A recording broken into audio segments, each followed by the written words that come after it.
এখন আপনি এমন একটি বইয়ের সম্বন্ধে জানতে চলেছেন যে বইটি লাখ লাখ মানুষের জীবন বদলে দিয়েছে।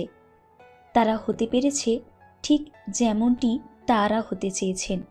হ্যাল এলরোড তার লেখা দ্য মিরাকেল মর্নিং এই বইটিতে সকালের সময়টিকে কিভাবে ইউজ করে জীবনে সফল হবেন তার সিক্রেট দেওয়া আছে। এই বইটি তাদের জন্য লেখা হয়েছে যারা জীবনে এক্সট্রা অর্ডিনারি কিছু করতে চায়, যারা জীবনে প্রতিষ্ঠিত হতে চায়, সফল হতে চায়। এই বইটি সকল ধরনের মানুষকে হেল্প করবে। স্টুডেন্ট, টিচার্স, বিজনেসম্যান, স্পোর্টসম্যান সকলকে ব্যাপকভাবে হেল্প করবে। এখানে বর্ণনা করা হয়েছে এমন 6টি অ্যাক্টিভিটি যেগুলি লাইফ চেঞ্জিংয়ের 6টি মুখ্য টুল হিসাবে মানা যেতে পারে। এগুলির মধ্যে আপনি আপনার জীবনের যে কোনো ফিল্ডে, যে কোনো এরিয়াতে সফল হতে পারেন। এই 6টি টুল অবশ্যই আমরা ডিটেলে বলবো, তবে মেন কন্টেন্টে যাওয়ার আগে আপনি যদি এখনও পর্যন্ত আমাদের চ্যানেলটি সাবস্ক্রাইব না করে থাকেন তাহলে অবশ্যই এখনই চ্যানেলটিকে সাবস্ক্রাইব করুন, কারণ আমরা আনতে চলেছি এরকম প্রচুর লাইফ চেঞ্জিং বইয়ের সামারি। হ্যাল এলরোড তার এই বইটি শুরু করেন নিজের ঘটনা দিয়ে, যেটি আপনাকে মোটিভেট করবে এবং এই বইটি শেষ পর্যন্ত শুনতেও বাধ্য করবে। 1999 সালে যখন হেলের বয়স 20 বছর, তখন তার ভয়াবহ অ্যাক্সিডেন্ট হয়। এক প্রকার তিনি মারাই গিয়েছিলেন। প্রায় 6 মিনিট পর তার হৃদস্পন্দন আবার চলতে শুরু করে। তার শরীরে অনেক পার্ট ড্যামেজও হয়ে যায়, এমনকি তার ব্রেন ফ্র্যাকচার হয়। 6 দিনের মতো তিনি কোমায় থাকেন। কোমা থেকে বেরোনোর পর ডক্টর জানায় তার বডিতে এত বেশি ফ্র্যাকচার হওয়ায় তার পক্ষে আগের মতো নর্মালি হাঁটাচলা করা একদমই অসম্ভব। হ্যাল বুঝতে পেরেছিলেন রিয়েলিটি। তিনি বুঝতে পেরেছিলেন তার গোল থেকে, তার স্বপ্ন থেকে অনেক দূরে চলে এসেছেন, কিন্তু তিনি হার মানেননি। তিনি এটাই মনে করতেন যে আমাদের অতীতে যেটা ঘটে গেছে সেটা আমরা কখনোই চেঞ্জ করতে পারবো না, কিন্তু আমরা চাইলে আমাদের ভবিষ্যৎ সম্পূর্ণভাবে চেঞ্জ করতে পারি। তার প্রবল প্রচেষ্টায় তিনি ধীরে ধীরে ঠিক হয়ে উঠলেন। শুধু হাঁটা চলা না, তারপর তিনি ম্যারাথন পর্যন্ত দৌড়ান। তার এই মোটিভেশন তিনি সবাইকে শেয়ার করতে লাগলেন। 2006 সালে তিনি একটা বইও পাবলিশ করলেন এবং নিজেকে অথর এবং মোটিভেশনাল স্পিকার হিসাবে আত্মপ্রকাশ করেন। তারপর 2008 সালে তার জীবনে ভয়াবহ অন্ধকার নেমে আসে। অর্থনৈতিক মন্দার জন্য তিনি সব কিছু হারিয়ে ফেলেন। তার টাকা পয়সা, বাড়ি গাড়ি, ব্যাংক ব্যালেন্স সব কিছু চলে যায়। তিনি একদম নিঃস্ব হয়ে যান। তিনি বলছেন অ্যাক্সিডেন্টের থেকেও এই সময়টা ছিল তার অনেক বেশি কঠিনতম সময়, কারণ অ্যাক্সিডেন্টের সময় তার সমস্ত রিলেটিভ ফ্রেন্ডস তাকে হেল্প করেছিলেন, তাকে সাপোর্ট করতেন, কিন্তু এই সময় কেউই তার কাছে আসতেন না। তিনি বাঁচার ইচ্ছা একদমই ছেড়ে দেন। ঠিক এই সময় তার একটা বন্ধু তাকে রোজ সকালে দৌড়াতে সাজেস্ট করেন। তার কথায় তিনি রোজ সকালে দৌড়াতে শুরু করলেন। কয়েকদিন পর আরও কয়েকটা অ্যাক্টিভিটি তার মর্নিং রুটিনে অ্যাড করেন। তারপর ধীরে ধীরে সে আবার আগের মতো সমৃদ্ধশীল হয়ে উঠলেন। 2012 সালে তিনি দ্য মিরাকেল মর্নিং এই বইটি পাবলিশ করেন, যেখানে তিনি তার মর্নিংয়ের 6টি অ্যাক্টিভিটি বর্ণনা করেন আর শেয়ার করেন ওই সমস্ত অ্যাক্টিভিটির কী ক্ষমতা। The potential gap. লেখক হ্যাল এই বইটিতে পোটেনশিয়াল গ্যাপ এই শব্দটা প্রায় বলেছেন। পোটেনশিয়াল গ্যাপ হলো আমরা অ্যাকচুয়ালি যেমনটা হতে পারি এবং যেমনটি হয়ে আছি, এই দুটির মধ্যে যে গ্যাপ সেইটি হলো পোটেনশিয়াল গ্যাপ। হ্যালের মতে এই পোটেনশিয়াল গ্যাপ তৈরি হয় আমাদের মোটিভেশনের অভাবে, আমাদের এনার্জির অভাবে। আর এই মোটিভেশন বা এনার্জি ডিপেন্ড করে সারাদিনে আমরা কি কি অ্যাক্টিভিটি করি, কোন কোন অভ্যাসের মধ্যে দিয়ে চলি। সব থেকে high potential time morning time আমরা কিভাবে শুরু করি, এমনকি কীরকম মাইন্ডসেট নিয়ে আমরা দিন শেষ করি, অর্থাৎ শুতে যাই। The 95% reality check. যেভাবে চেয়েছিলেন জীবন কাটাবেন, কিন্তু আজকে তারা জীবন কাটাচ্ছেন তার থেকে অনেক নিচের স্তরে। অনেকে স্বপ্ন দেখেছিলেন বড় হয়ে তারা ডক্টর, ইঞ্জিনিয়ার বা বড় কোনো বিজনেসম্যান হবেন, তবে বর্তমানে তারা করছেন অর্ডিনারি সার্ভিস বা ছোটোখাটো কোনো বিজনেস। দিন কাটাচ্ছেন মেডিওক্রিটি হয়ে, রিগ্রেডের সাথে। প্রত্যেক দিন তারা স্ট্রাগলিং করছে। তারা কখনোই বুঝতে পারেনি যে তারা যেমনটি হতে চেয়েছিলেন তেমনটি হতে পারতেন, যেটা করতে চেয়েছিলেন সেটা করতে পারতেন। লেখক বলছেন আমাদের জীবনের গোল হওয়া উচিত ওই 95% স্ট্রাগলিং পার্সনদের মতো নয়, রিমেনিং 5% মানুষদের মতো। আপনি যদি চান মেডিওক্রিটি লাইফ লিড না করতে এবং ওই 5% মানুষদের মতো প্রসপেরিয়াস লাইফ লিড করতে, তবে এই স্টেপগুলি আপনি ফলো করুন। Step number 1, acknowledge the 95% reality check. সবার প্রথমে আমাদের বুঝতে হবে 95% রিয়েলিটি। আমাদের বুঝতে হবে আমাদের চারিপাশে সমস্ত লোকজনের মধ্যে প্রায় 95% মানুষ তারা জীবন কাটাচ্ছেন যেমনটি তারা চেয়েছিলেন তার থেকে নিচের স্তরে। তাদের কাছে সমস্ত রকম সুযোগ সুবিধা ছিল, তা সত্ত্বেও তারা দিন কাটাচ্ছেন মেডিওক্রিটি হয়ে। দিনের পর দিন তারা স্ট্রাগল করেই চলেছে। লেখক বলছে আপনাকে ভাবতে হবে ডিফারেন্টলি। বেশিরভাগ মানুষ যেমনটি ভাবে তার থেকে আলাদাভাবে আপনাকে ভাবতে হবে। Step number 2, identify the cause of mediocrity. আপনাকে আইডেন্টিফাই করতে হবে যে মেডিওক্রিটি কি কি কারণে হতে পারে। যেমন রেয়ার ভিউ মিরর সিনড্রোম, অর্থাৎ অ্যাট প্রেজেন্টে আমরা নিজেদেরকে মেজার করি আগে আমরা কেমন ছিলাম তার দ্বারা। আমরা কোনো অ্যাকশান নেওয়ার আগে আমাদের মাইন্ড আমাদের পাস্ট এক্সপিরিয়েন্সকে রিমাইন্ড করে এবং বিলিভ করি যে আমরা আবার সেম এক্সপিরিয়েন্স পাবো, যার ফলে আমাদের মধ্যে ভয়ের উৎপন্ন হয়, দুশ্চিন্তা উৎপন্ন হয় এবং একটু একটু করে অপরচুনিটির থেকে দূরে সরে যাই, আমাদের স্বপ্ন থেকে দূরে যেতে থাকি। ল্যাক অফ পারপাস, এটি হলো মেডিওক্রিটি লাইফের একটি অন্যতম কারণ। বেশিরভাগ মানুষ তারা জীবনে কিছু করতে পারে না কারণ তাদের মোটিভেশনের অভাব।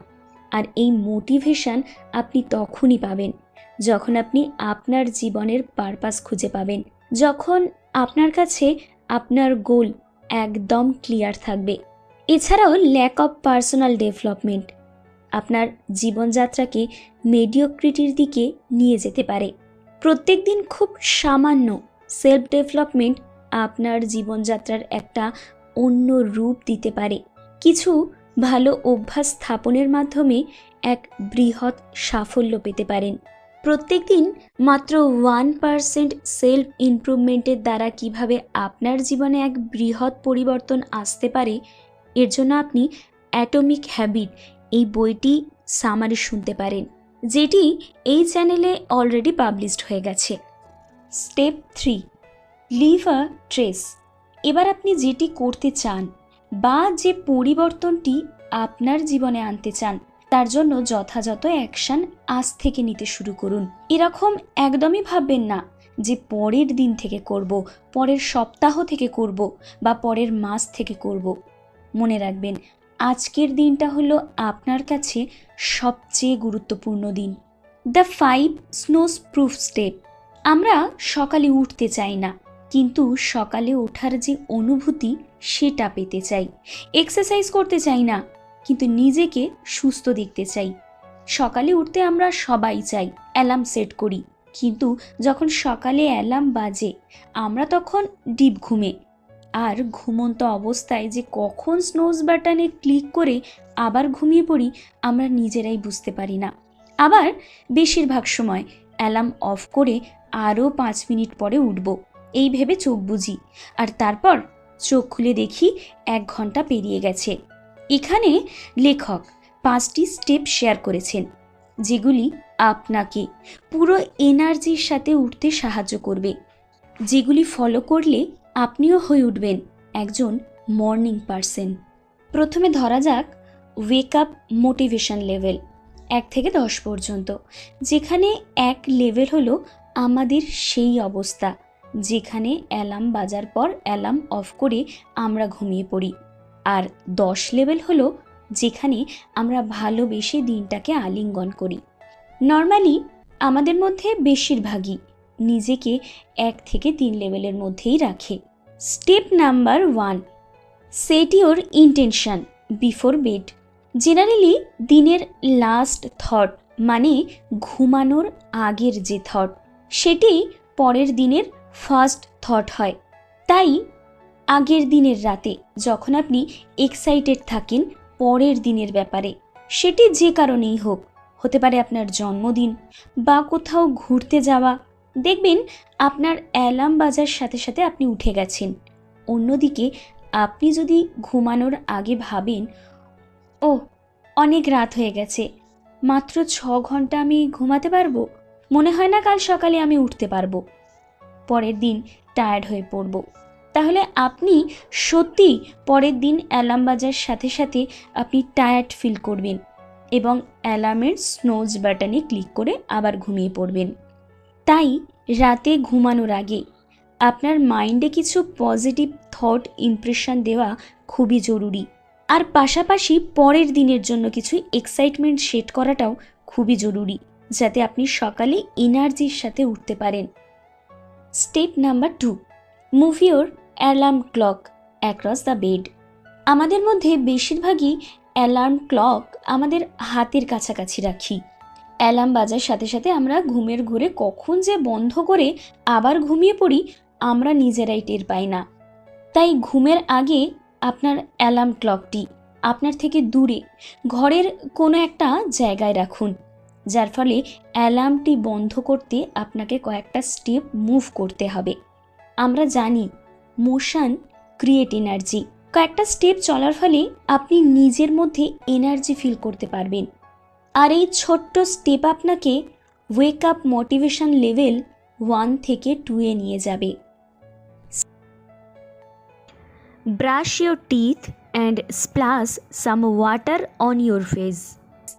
অ্যালার্ম বন্ধ করার পর ডিরেক্ট ব্রাশ নিয়ে বাথরুমে চলে যান, ব্রাশ করুন, তারপর ঠান্ডা অথবা গরম জল দিয়ে মুখ পরিষ্কার করুন। এই অ্যাক্টিভিটিটি আপনাকে ওয়েক আপ মোটিভেশন লেভেল 2 থেকে 3 তে পৌঁছে দেবে। Step number 4, drink a full glass of water. রাতে ঘুমাতে যাওয়ার থেকে সকালে ওঠা পর্যন্ত প্রায় 6 থেকে 8 ঘন্টা আমাদের বডিতে জল দেওয়া হয় না, যার ফলে আমাদের বডি ডিহাইড্রেট হয়ে পড়ে, আর জলের অভাবে বডি টায়ার্ড হয়ে পড়ে। তাই সকালে ওঠার পরে আমাদের বডিকে হাইড্রেট করে তোলা খুবই জরুরি। এর সাথে সাথে আপনার ওয়েক আপ মোটিভেশন লেভেল 3 অথবা 4 থেকে 4 অথবা 5 এ পৌঁছে যাবে। Step number 5, get dressed in your workout cloth. সঙ্গে সঙ্গে ওয়ার্কআউট ড্রেসে রেডি হয়ে যান। অনেকে বলে সকালে ঠান্ডা জলে স্নান করে দিন শুরু করা উচিত, কিন্তু লেখকের মতে ওয়ার্কআউটের ঘামে স্নান করে দিন শুরু করা উচিত। এতে আপনার পোটেনশিয়াল ম্যাক্সিমাম হতে পারে আর আপনি দিনটিকে ইজিলি জয় করতে পারেন। এই সিম্পল 5টি স্টেপ যার মাধ্যমে আপনি আপনার ওয়েক আপ মোটিভেশন লেভেল 1 থেকে 10 এ নিয়ে যেতে পারেন। The সেভার্স 6 habits. লেখক হ্যাল এখানে শেয়ার করেছেন 6টি হ্যাবিট যার মাধ্যমে তার জীবন সম্পূর্ণভাবে চেঞ্জ করেছেন। শুধু তাই নয়, লাখ লাখ মানুষের জীবনকে বদলে দিয়েছে এই 6টি অ্যাক্টিভিটি। লেখক বলেছেন এই 6টি হ্যাবিটস হলো লাইফ চেঞ্জিংয়ের মুখ্য টুল। এগুলিকে তিনি একসাথে সেভার্স বলেছেন। SAVERS। এবার এগুলি ডিটেলসে আমরা জানব। প্রথমে আসি সেভার্সের এস। এস ফর সাইলেন্ট, অর্থাৎ নিস্তব্ধতা। মহাত্মা গান্ধী বলেছেন, নিস্তব্ধতার মাধ্যমে আপনার আত্মা উজ্জ্বল আলো দ্বারা বেষ্টিত রাস্তা খুঁজে পাবে। আবার গ্রেট মোটিভেশনাল স্পিকার ম্যাথিউ কেলি বলেছেন, আপনি 1 বছর বই পড়ে যা শিখবেন তার থেকে বেশি শিখবেন 1 ঘন্টা নিস্তব্ধতার মধ্যে দিয়ে। সাইলেন্স হলো একটি অন্যতম মাধ্যম নিজেকে ডেভেলপ করার। এটির মাধ্যমে আপনি ইমিডিয়েট আপনার স্ট্রেস রিলিফ করতে পারবেন। প্রত্যেক দিন কিছু সময় নিস্তব্ধতার মাধ্যমে আপনার কনসেন্ট্রেশন বাড়াতে পারেন। এই অভ্যাসটি আপনাকে নির্দিষ্ট লক্ষ্যের উপর সম্পূর্ণভাবে ফোকাস করতে সাহায্য করবে। আপনার জীবনে ঠিক যেটি গুরুত্বপূর্ণ তার উপর গুরুত্ব দিতে সাহায্য করবে। প্রত্যেক মুহূর্তে নিজেকে শান্ত রাখার মাধ্যমে সঠিক সিদ্ধান্ত নিতে সাহায্য করবে। মূলত এই অভ্যাসটি আপনি মেডিটেশন এবং প্রার্থনার মাধ্যমে করতে পারেন। কিভাবে মেডিটেশন করবেন এবং প্রার্থনা করার সঠিক পদ্ধতির ভিডিও ডেসক্রিপশন বক্সে দেওয়া লিঙ্কে পেয়ে যাবেন। Second activity A for affirmation. বিখ্যাত বক্সার মোহাম্মদ আলী বলেছেন, বারবার অ্যাফার্মেশনের ফলে আপনার মধ্যে বিশ্বাসের জন্ম হবে, আর একসময় এই বিশ্বাস দৃঢ় বিশ্বাসে রূপান্তরিত হবে। তখনই আপনার জীবনে ওটাই ঘটতে শুরু হবে যেটি আপনি চেয়েছেন। অ্যাফার্মেশন হলো আপনি যেটি চান বা আপনি যেমনটি হয়ে উঠতে চান তার সম্বন্ধে কিছু বাক্য জোরে জোরে বিশ্বাসের সাথে বলা। মোহাম্মদ আলী প্রত্যেকদিন বারবার নিজেকে বলতেন, আই এম দ্য গ্রেটেস্ট। একসময় সত্যি গ্রেট হয়ে উঠেছিলেন। পৃথিবীর প্রায় সমস্ত সফল ব্যক্তি তাদের লেখা বই, তাদের দেওয়া ইন্টারভিউয়ে জানিয়েছেন যে তাদের সফলতার জন্য অ্যাফার্মেশন একটি গুরুত্বপূর্ণ ভূমিকা নিয়েছে। অ্যাফার্মেশন হলো একটি অন্যতম টুল নিজেকে উন্নত করার। ডেইলি অ্যাফার্মেশনের ফলে আপনার সাবকনসিয়াস মাইন্ডে ইমপ্রেশন তৈরি হয়। তার ফলে আপনি যেমন হয়ে উঠতে চান সেই সম্পর্কিত থট, হ্যাবিট, বিহেভিয়ার আপনার মধ্যে তৈরি হতে থাকে। ফলে আপনি যথাযথ অ্যাকশন নিতে শুরু করেন। এবার আসি third activity V for visualization. Visualization হলো মেন্টাল রিহার্সাল। আপনি আপনার জীবনে যেটি করতে চান বা হয়ে উঠতে চান সেই সম্পর্কিত ইমেজ বা সিচুয়েশন আপনার মস্তিষ্কে তৈরি করাই হলো ভিজুয়ালাইজেশন। ভিজুয়ালাইজেশন হলো একটি অন্যতম প্রধান উপায় নিজের পারফরমেন্সকে ডেভেলপ করার। বেশিরভাগ খেলোয়াড়রা ভিজুয়ালাইজেশন ডেইলি প্র্যাকটিসের মাধ্যমে বেস্ট পারফরমেন্স দেখতে পারে। আপনিও ডেইলি ভিজুয়ালাইজেশন প্র্যাকটিসের মাধ্যমে বেস্ট পারফরমেন্স দেখতে পারেন। কোনো ইন্টারভিউ, এক্সামের আগে ডেইলি ভিজুয়ালাইজেশন প্র্যাকটিসের মাধ্যমে আপনি বেস্ট রেজাল্ট পেতে পারেন। জীবনে আপনি যেটি চান তার জন্য প্রয়োজনীয় পদক্ষেপ ভিজুয়ালাইজড করতে পারেন। এর ফলে ওই সমস্ত পদক্ষেপ নেওয়ার জন্য ইচ্ছাশক্তি আপনার মধ্যে তৈরি হবে এবং আপনি ফুল এনার্জির সাথে কাজ করতে পারবেন।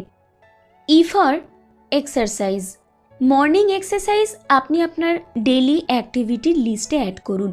দিনের কিছুটা সময় এক্সারসাইজ আপনার এনার্জি লেভেল বাড়িয়ে তুলবে এবং আপনাকে সারাদিন এনার্জেটিক রাখবে।